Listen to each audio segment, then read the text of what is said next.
and then I'll put you. We'll get the very. What have you done with it? There they are.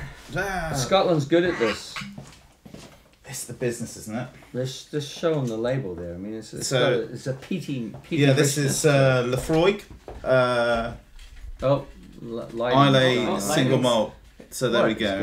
What's going on? Batteries, oh my god. You know, if we had a proper DP here, we wouldn't get any of this now. We need it. It would just be, it'll be sorted, but... Who's managing all this? I don't know. Who's shooting this? Whatever. Aren't those little guys useful? I mean, it's just They're really amazing. good. Yeah, I know some people who don't like them. Really? Yeah. Really? I like them. No, I think they're great. I mean, fantastic. they do a job. Yeah. It seems a bit Well, stronger hold than on. before. It seems a little bit... They Is could it- dial is it it down right? a bit. Yeah. We're feeling the glare, buddy. Yeah, it's just... That's worse. You'll get Needs my a little bald patch, frame in mate. there. There you go. There we go. We need a small diffusion of Just a 216 tiny- or Oh, something. come on, man. Down a bit, just a little bit. Is it We've still got a top DP here, Where's- man. You can't mess about with them. Where's all my... Just a little... There you go, that's it. Okay. Alright, we look That's it. Okay, but what Funny. you were just saying brings up what we just test shots earlier with this exact setup with an iPad Yeah, as our light. yeah. can't And then way across the room, I might Yeah, add too. 20 feet away. And you were saying, when I was right next to it, you're like, it's blowing out, it's too bright.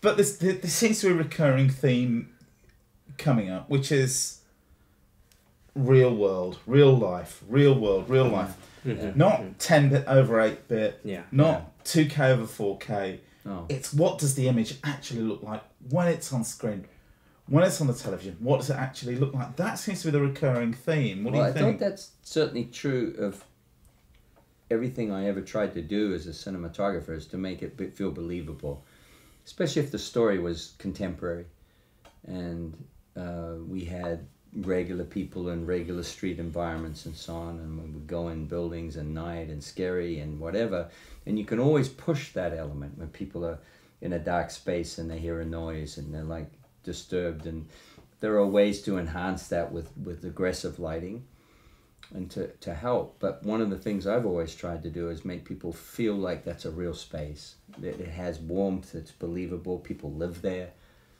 they laugh there, they drink and eat there. And I get the feeling historically in cinema that many scenes were staged in environments that were artificial, and the lighting didn't tend to make them less artificial. In fact, if anything, it made it worse, or sometimes that worked for the story. But we live in a pretty dangerous, volatile world. You only have to switch on the news now, and we know what horror looks like, we know what bombings look like, we know what sieges look like, what demonstrations look like, and you can't convince people otherwise. They know what they're expecting, and they're quite happy to have a movie shot on an iPhone. Let's not forget that. And if the iPhone now looks good at 1920 by 1080, what's it going to look like in 3 years' time? So this camera represents right now state-of-the-art, brilliantly encapsulated in a relatively small box, certainly manageable to handhold. There's 62 lenses, I think, available for this camera right now that will be focusable, and Canon is also bringing out a set of primes that have full rotation, cinema-style rotation, so that a focus puller can focus. I mean, one of the the first issues for us is if a character's moving and we're at a close-up this distance, and I'm moving like from here back to here, that's a difference of maybe 10 inches.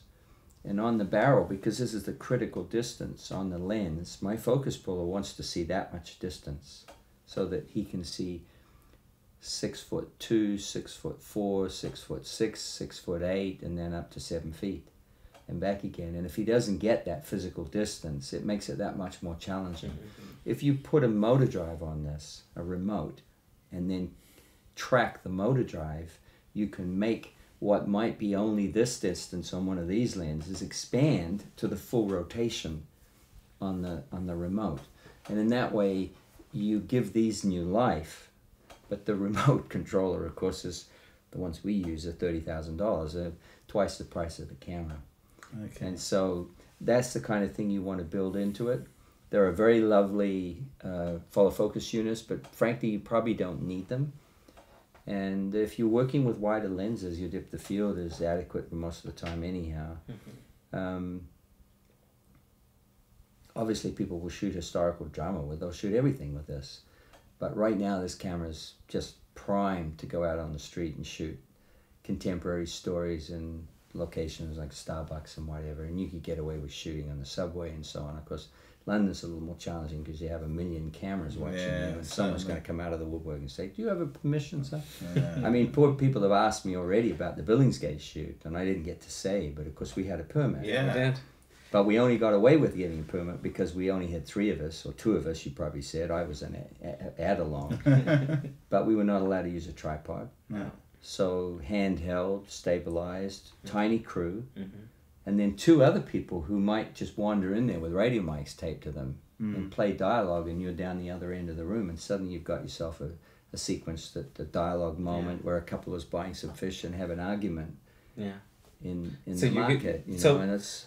That's true guerrilla filmmaking. Absolutely. But happening, real locations, all the action actually happening. It's I love that exciting. kind of cinema. I love it. And there have been a lot of people in the last year who've made considerable fortunes releasing these kinds of movies on iTunes, where they're sharing the profit with Apple, of course, but they have reached potentially millions of people all over the world. The right kind of viral advertising. Yeah. You don't need a studio system, you don't need distribution, you don't need funding, because what are we talking about here? You could play this on a credit card for a few months and get away with it. You might lose your credit rating, but by the time it kicked in, you might have made enough money to pay everybody back, you know? You start with a good story and you'll make it back. No, it's all about the story, isn't it? I mean, okay, 3 years ago, we played with that thing. We started messing around with this 3 years ago, Yeah. the HD DSLR revolution, I'm going to use the revolution word because it was a revolution. As much as people like to say, oh, the revolution word is overused, screw them, they don't know what they're talking about. I mean, it was a revolution. Yeah. It opened up so many doors for people. So that's 3 years, and Canon were very clever because they allowed the camera to be updated and upgraded with software. And went to 2398, which was a miracle. Brilliant. And audio, you can sort the audio out manually as well, really good. So that's 3 years ago. We're 3 years on now. We've got this beautiful camera sitting in front of us. What do you think it means 3 years on? What do you think it actually means? Well, I think they have a game plan for this camera, and I'm sure there's a 4K version of this in the works. Because why wouldn't there be? Yeah, there'd have to be really. The PL mount version will be very attractive to people who have an existing bunch of motion picture lenses, like the Optimo set. They're all 40,000 each. They're not cheap, but for a working tool, that's what I shoot all my shows on. Those lenses, we need the PL mount. But as a camera, an independent filmmaker's camera, I don't think that's so essential. Canon themselves now have 2 rather lovely lenses. They have the 14.5 to 60, 2.6, and then they have the 30 to 300. And it's interesting that we put a 300 on the market with a stabilizer in it. It was easy to handhold that lens and make it usable. That was a revelation to me, because I've always had a problem, because a 300mm for us is less big on a 35mm camera, and it's not something you can handhold. You put it on a ball, just sit it on the tripod head and the whole football there and balance the camera on. But it's sort of not really the same thing, because the ability to float with somebody for the overs and compensate and that organic quality. And I have a hard time watching movies now that are not shot handheld. I've gotten so used to feeling a part of the story when there's just this little bit of, I wonder, just floating with the action, especially in dialogue 2 shots where you're doing an over. And you feel a blockage coming on, and sometimes you let it go because it's part of the storytelling. He's pissed off at her, and then you don't see her that well, and it sets up that little dynamic, and you say, oh yeah, that's pretty cool. You should rely on your operators for that. What I would find with this camera is that I'll be doing a lot more operating, which is very exciting to me, because the other camera's a bit of a struggle. the old Alexa, you know, by the time you get it up there, it's about 35 pounds with all the Wow. shit on it. Wow. But this thing's 3.5 pounds to start, and there's another pound for the lens. It's like it's easy, and then the battery's in there. There's no cables or anything. It's self-contained. That thing functions as a shooting tool right now with nothing to connect to it. Pretty cool. That's really wonderful. I mean, and some people have been banging on about the Sony. The Sony F3 does this and the Sony F3 does that. I mean, don't get me wrong, the Sony F3, really beautiful camera. Mm-hmm. But to get the absolute best out of it and to get anything above 35 megabits a second, you've got to use external recorders, trick software, which all costs you more money, more bulk, and more stuff to go wrong. But straight out the box, the Sony F3 has got to be, I would think, nearly double the size. And physically sized, yeah. It's double the size. It's twice as long. What's interesting about the Sony is it does a job and the price is right, but it puts you right back into the physical dimensions of an existing infrastructure, like an Alexa, and the Epic's a little bit different, but by the time you put everything on the Epic, it's also quite large. Certainly any of the film cameras. And then you're into dollies, you're into bigger tripods, you have to support it, the lenses are bigger. What's exciting about this is that it ushers you into a realm where two well-practiced handheld operators could comfortably shoot a movie, and they don't need anything else but this camera here and a couple of lenses, you know.